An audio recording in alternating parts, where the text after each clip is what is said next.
ज्ञानवापी मामले में supreme court का बड़ा आदेश। वाराणसी में जिला जज करेंगे मामले की सुनवाई।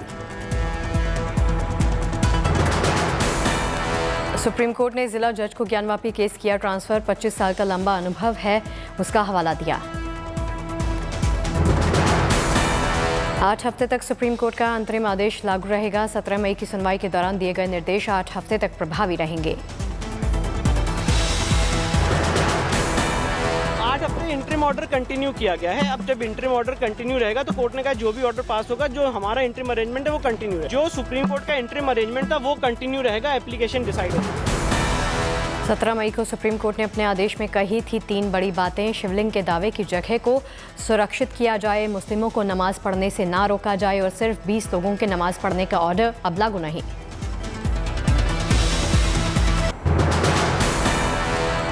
गर्मियों की छुट्टियों के बाद जुलाई के दूसरे हफ्ते में सुप्रीम कोर्ट ज्ञानवापी मामले पर सुनवाई करेगा।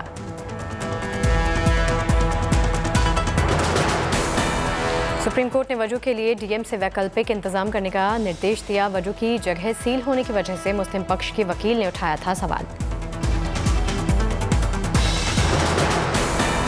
कोर्ट ने सर्वे रिपोर्ट लीक होने पर भी सख्त एतराज जताया और ये निर्देश दिया कि इस पर रोक लगाई जाए। वहीं मुस्लिम पक्ष के वकील ने कहा रिपोर्ट लीक कर माहौल बिगाड़ने की साजिश रची जा रही।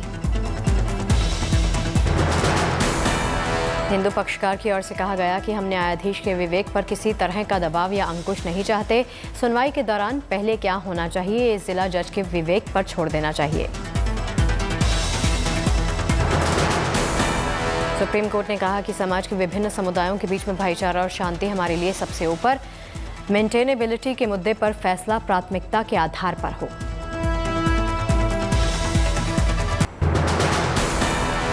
वाराणसी से ज्ञानवापी मस्जिद में सख्त सुरक्षा के बीच में पढ़ी गई नमाज। भारी संख्या में पुलिस बल की रही तैनाती।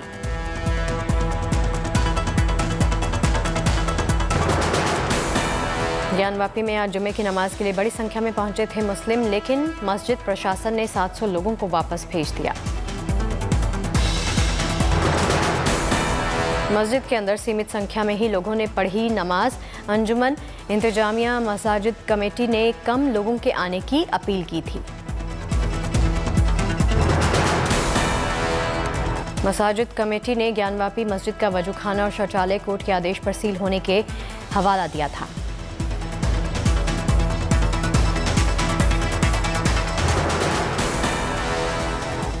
कमेटी ने जुमे के नमाजियों को दी नसीहत, अपने मोहल्ले में अदा करें जुमे की नमाज।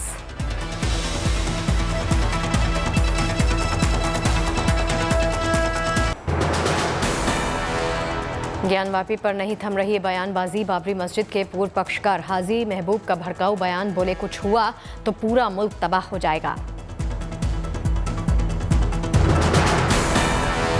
अगर कुछ करेंगे तो उसमें बहुत बड़ा आंदोलन होगा और यहाँ तक होगा कि मुल्क तबाह हो जाएगा, बर्बाद होगा और कुछ नहीं। हर वक्त मुसलमान दबेगा नहीं।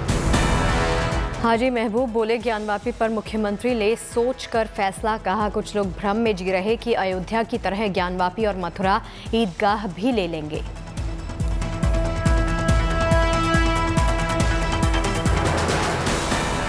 वहीं all India Muslim personal law board के सदस्य कमाल फारूकी के भी ज्ञानवापी पर जहरीले बोल सामने आए हैं। मुरादाबाद से एसपी सांसद डॉक्टर एसटी हसन ने ज्ञानवापी और मथुरा केस पर कसा तंज। बोले बीजेपी के हिसाब से हमारे घर के नीचे भी होगा मंदिर।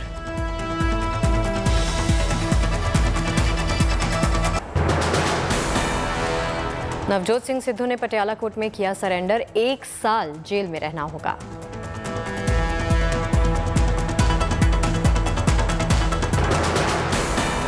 सिद्धू की पटियाला की माता कौशल्या हॉस्पिटल में मेडिकल जांच हुई पूरी। सुप्रीम कोर्ट ने 34 साल पुराने रोड रेज के मामले में सिद्धू को 1 साल की सजा सुनाई।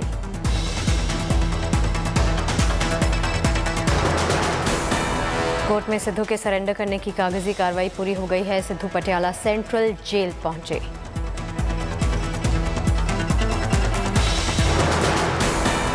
सिद्धू के वकील अभिषेक मनु सिंघवी ने राहत की आस के साथ सुप्रीम कोर्ट का रुख किया था, लेकिन वहां से उन्हें राहत नहीं मिली। जर्मनी में आयोजित ISSF जूनियर विश्व कप टूर्नामेंट में भारत ने रचा इतिहास। पटियाला के राज कंवर सिंह संधू ने 25 मीटर शूटिंग मुकाबले में जीता रजत। मिक्स टूर्नामेंट में भारत की झोली में गोल्ड मेडल आया।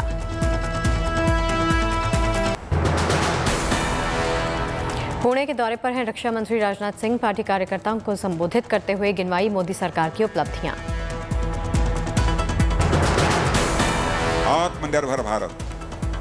दुनिया के दूसरे देशों से अब हम सामान नहीं खरीदेंगे, बल्कि सारी दुनिया भारत में भारतवासियों के हाथों से बने हुए सामान को खरीदेगी।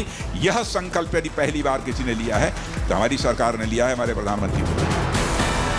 राजनाथ सिंह ने किया ऐलान। अब तक विदेशों से निर्यात हो रहे थे टैंक्स, मिसाइल और बाकी हथियार। अब आत्मनिर्भर भारत के तहत जल्द भारत में बनेंगे शस्त्र।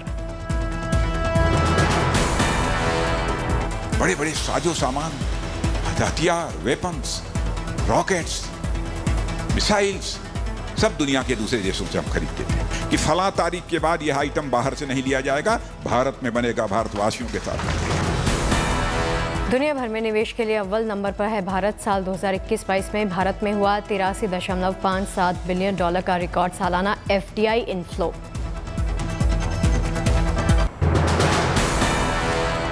पेगासस जासूसी मामले की जांच कर रही कमेटी का कार्यकाल बढ़ाया गया। सुप्रीम कोर्ट ने 4 हफ्ते बढ़ाया कार्यकाल।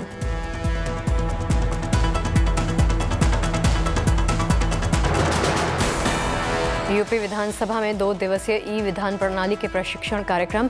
लोकसभा के स्पीकर ओम बिरला ने किया उद्घाटन। मौके पर विधानसभा अध्यक्ष CM योगी अखिलेश यादव मौजूद रहे। ई-विधान प्रणाली से यूपी विधानमंडल की कार्यवाही पेपरलेस होगी। यूपी बीजेपी अध्यक्ष स्वतंत्र देव सिंह उत्तर प्रदेश विधान परिषद में बने बीजेपी दल के नेता। 21 मई को दिल्ली में राजीव गांधी जी की पुण्यतिथि पर भारतीय युवा कांग्रेस राजीव क्रांति कार्यक्रम के माध्यम से भारत जोड़ो अभियान की करेगी शुरुआत।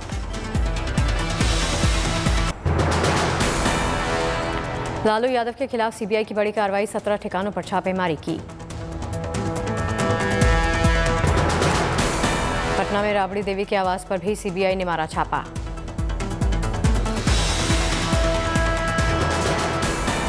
दिल्ली में लालू यादव की बेटी मीसा भारती के घर पर भी छापेमारी की गई। लालू के खिलाफ रेल भर्ती घोटाले और रेलवे की जमीन होटल के लिए देने के मामले में एक्शन में आई CBI। कुछ दिनों पहले ही लालू यादव जमानत पर जेल से बाहर आए थे। रांची जेल में बंद थे लालू यादव।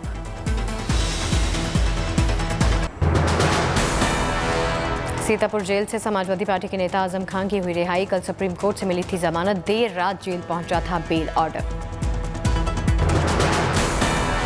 27 महीनों के बाद सीतापुर जेल से रिहा हुए आजम खान। 88 मुकदमों में 87 में पहले ही मिल चुकी थी जमानत। कल आखिरी केस में जमानत मिलने के बाद आज रिहाई हुई। आजम की रिहाई के मौके पर आजम खान के दोनों बेटे हैं। उनके साथ अब्दुल्ला आजम की गाड़ी में जेल से रामपुर रवाना हुए आजम। आजम की रिहाई के मौके पर नहीं पहुंचे अखिलेश, लेकिन चाचा शिवपाल यादव पहुंचे थे सीतापुर जेल। कहा, हम असली समाजवादी हैं, सुख दुख दोनों में रहते हैं साथ। समाजवादी हैं जी, सब लोग खुश हैं। हाँ। सभी लोग कह रहे थे कि अखिलेश जी भी आएंगे, लेकिन वो नहीं आए। आपको लगता है कि चाचा वसपारी भी नहीं हुई? चलो। जयपुर में आज हुई बीजेपी की राष्ट्रीय पदाधिकारी बैठक। प्रधानमंत्री मोदी ने बैठक में दिया वर्चुअल संबोधन। बीजेपी के सारे प्रदेश अध्यक्ष और संगठन महामंत्री मौजूद रहे।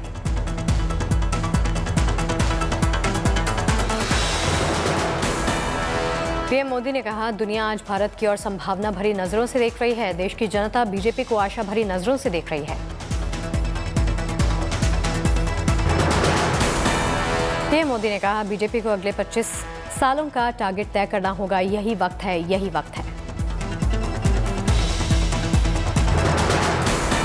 भारत के लिए बहुत अहम समय है और आपको याद होगा मैंने लाल किले से कहा था, यही समय है, सही समय है। जयपुर में हुई बीजेपी की राष्ट्रीय पदाधिकारी बैठक में अध्यक्ष जेपी नड्डा और पूर्व सीएम वसुंधरा राजे समेत तमाम दिग्गज नेता मौजूद रहे।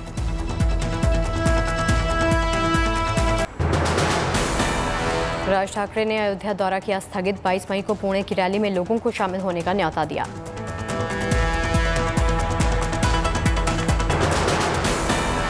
दिल्ली में बीजेपी की पूर्व पार्षद ज्योति रछोया का महंगाई के खिलाफ प्रदर्शन, पानी में पकौड़े तल कर जताया सरकार का विरोध।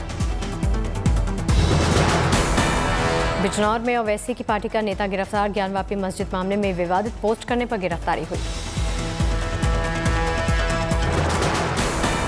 आम आदमी पार्टी के हरियाणा प्रभारी सुशील कुमार गुप्ता का बयान, हरियाणा में निकाय चुनाव सिंबल पर लड़ेगी आम आदमी पार्टी।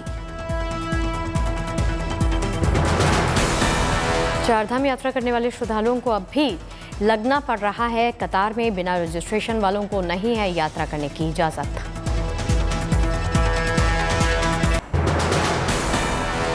बिजनौर में पुलिस थाने में बैठकर बीजेपी नेता ने थाना प्रभारी को धमकाया, वीडियो वायरल हुआ, नेता पर केस दर्ज हुआ। कानपुर में पुलिस का तस्करों पर शिकंजा, मुठभेड़ में 2 तस्कर जख्मी, 2 फरार।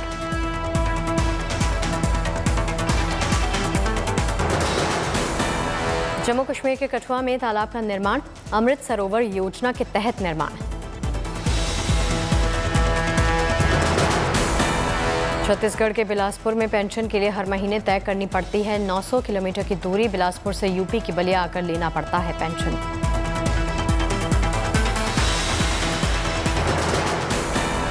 जम्मू कश्मीर के रामबन में निर्माणाधीन सुरंग का अगला हिस्सा गिरा, फंसे 6 से 7 लोगों को बचाने का काम जारी।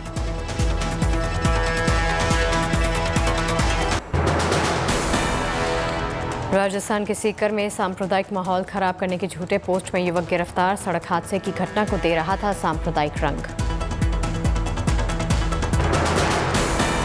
बंगलुरु में भारी बारिश से आम जनजीवन अस्त व्यस्त हुआ, सीएम बासुराज ने लिया प्रभावित इलाकों का जायजा। कर्नाटक के हुबली में भी बारिश हुई, जगह जगह पानी भरा।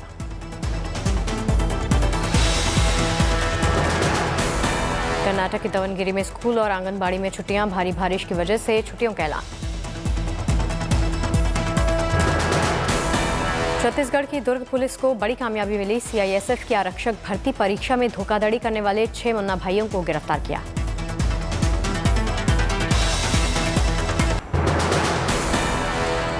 कोलकाता के चांदनी चौक बाजार में दुकान में लगी आग, दमकल की गाड़ियों ने आग पर काबू पाया। दिल्ली में देवदूत बनकर आए 2 दमकल कर्मी, पालम कॉलोनी में इमारत में लगी आग से महिला और 2 बच्चों को सेफली बाहर निकाला।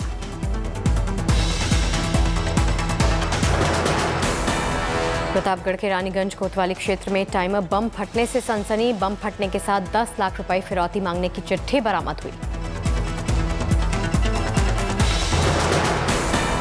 यूपी के हापुड़ में पिलखुवा पुलिस की चेकिंग के दौरान मुठभेड़ हुई, एक बदमाश घायलावस्था में गिरफ्तार।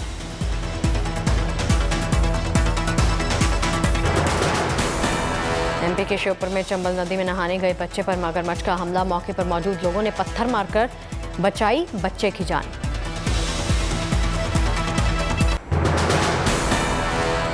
देश में 24 घंटे में 2259 कोरोना केस सामने आए, कल की तुलना में 4.4% कम केस आए।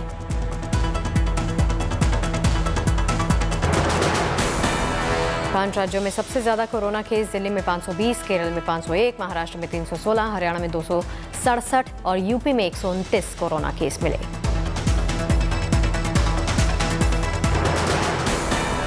इन 5 राज्यों से कुल केस का 76.72% केस अकेले दिल्ली से 23.02% कोरोना केस मिले हैं। देश में कोरोना से ठीक होने की दर 98.75% हुई, 24 घंटे में 2614 मरीज ठीक हो गए।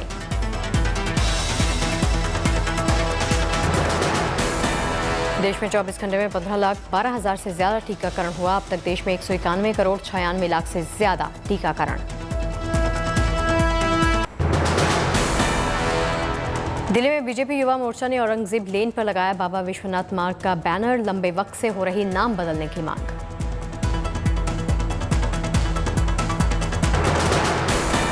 बीजेपी युवा मोर्चा के दिल्ली अध्यक्ष ने कहा, भारत के स्वर्णिम इतिहास में मुगलों का शासनकाल काला अध्याय, बोले जल्द मिटाया जाए कलंक।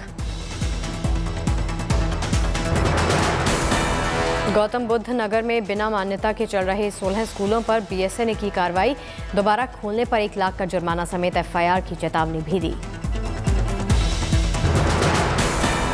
मथुरा में उत्तर प्रदेश सरकार के आदेश के खिलाफ जिला कोर्ट के वकीलों की हड़ताल आज।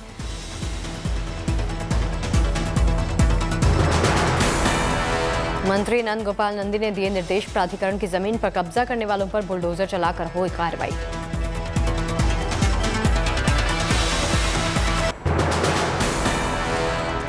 आईएएस अश्विनी कुमार एकीकृत एमसीडी के स्पेशल ऑफिसर नियुक्त हुए, गणेश भारती होंगे नए कमिश्नर।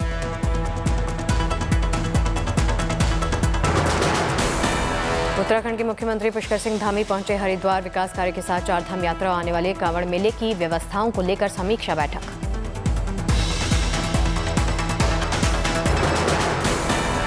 इटावा में लगा रोजगार मेला, लगभग 11 कंपनियों ने लिया मेले में हिस्सा, 300 से ज्यादा लोगों को रोजगार देने का टारगेट।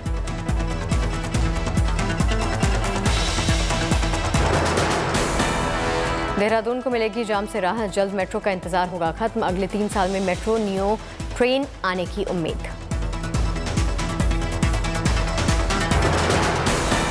पठानकोट के सिविल अस्पताल में मरीजों और उनके तीमानदारों की भूख मिटा रही है सस्ती रसोई, 23 साल से रोज 500 से 600 लोगों को खिलाया जा रहा खाना। रूस यूक्रेन युद्ध और चीन के कोविड लॉकडाउन से दुनिया में शुरू हुए नए तरीके का शीत युद्ध, ग्लोबल जीडीपी को इस साल पहुंचा 1.6 लाख करोड़ डॉलर का नुकसान। दुनिया के टॉप 10 अरबपतियों की लिस्ट में गौतम अडानी को छोड़कर दूसरे अमीरों को तगड़ा नुकसान, मस्क ने एक दिन में गंवा दिए 95,000 करोड़ रुपए।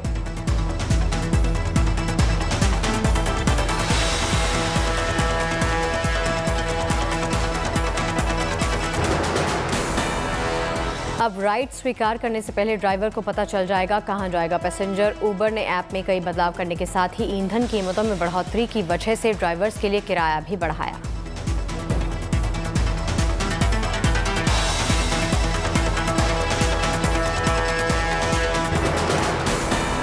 75 जिलों में डिजिटल बैंकिंग यूनिट शुरू होने से कैश से जुड़े ट्रांजैक्शन नहीं कर पाएंगे लोग। पेपरलेस यूनिट को 15 अगस्त को लॉन्च कर सकते हैं प्रधानमंत्री मोदी।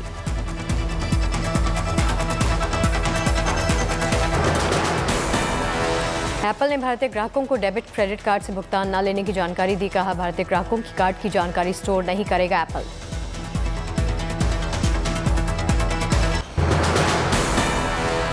रूस ने gas pipeline project Nord stream 2 की शुरुआत को लेकर कहा, अभी ऐसा मुमकिन नहीं, लेकिन आने वाले दिनों में यूरोप को इसकी जरूरत जरूर पड़ेगी। रूस यूक्रेन के बीच में जारी जंग को लेकर नाटो के रक्षा प्रमुखों के बीच में चर्चा। डच एडमिरल ने कहा, भविष्य में नाटो सबसे सफल संगठन बनेगा जिसमें एकता और बदलाव की क्षमता होगी। जर्मनी में G7 के सदस्यों के वित्त मंत्रियों के बीच में यूक्रेन को मदद देने को लेकर हुई चर्चा। वैश्विक मुद्दों, महंगाई, सप्लाई चेन, जलवायु परिवर्तन को लेकर भी बैठक हुई। जर्मनी के चांसलर ओलाफ शोल्स ने संसद में यूक्रेन को बड़े हथियार देने के अपने फैसले का बचाव किया। जर्मनी में विपक्ष ने शोल्स पर निशाना साधते हुए कहा था कि यूक्रेन को हथियार भेजने से जर्मनी पर पड़ सकता है भारी संकट। युद्ध के बीच में यूक्रेन में विशिवांका डे की धूम। जेलेंस्की ने वहां की परंपरागत पोशाक पहनकर देशवासियों को बधाई दी।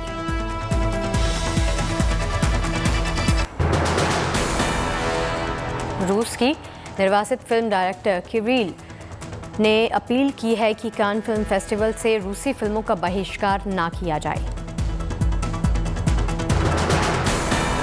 अमेरिकी राज्य फिलाडेल्फिया में गोलीबारी, हमलावर ने टेम्पल यूनिवर्सिटी में जमकर की गोलीबारी, 5 लोग जख्मी हुए, 2 की हालत नाजुक। इंडोनेशिया में पाम ऑयल के निर्यात को लेकर राष्ट्रपति जोको विडोडो ने लिया फैसला। सोमवार से पाम ऑयल का निर्यात फिर से किया जाएगा शुरू।